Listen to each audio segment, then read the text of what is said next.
ان الحمد للہ والصلاة والسلام علی من لا نبی بعدہ۔ 200 احادیث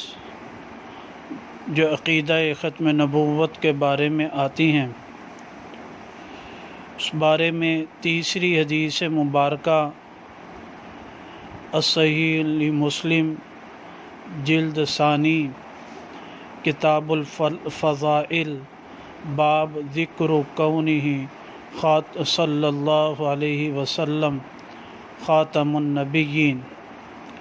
اس میں حضرت جابر رضی اللہ تعالیٰ عنہ سے روایت مبارکہ ہے، نبی پاک صلی اللہ علیہ وسلم نے فرمایا،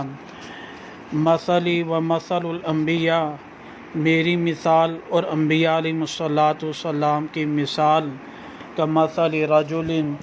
ایسے شخص کی طرف ہے، بنا دارن، جس نے ایک گھر تعمیر کیا،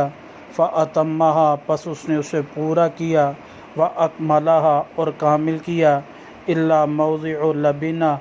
مگر ایک اینٹ کی جگہ چھوڑ دی، فجعل الناس، پس شروع ہوئے لوگ، یدخلونہا، کہ وہ اس گھر میں داخل ہوتے ہیں، ویتعجبون منہا، اور تعجب کرتے ہیں اس کی تعمیر کے بارے میں، ویقولون، اور کہتے ہیں، لولا موضع اللبنہ، کیوں نہیں ہے اینٹ کی جگہ جو ہے، یعنی یہاں پر اینٹ کیوں نہیں رکھی جائے۔ قال رسول اللہ صلی اللہ علیہ وسلم،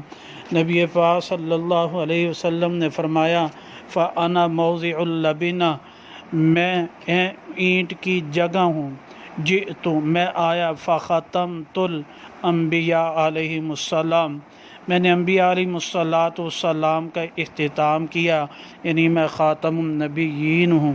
اللہ سبحانہ تعالیٰ اس عقیدہ پر ہمیں مر مٹنے کی توفیق نصیب فرمائے، اخلاص و للہیت نصیب فرمائے۔ وآخر دعوانا ان الحمد للہ رب العالمین۔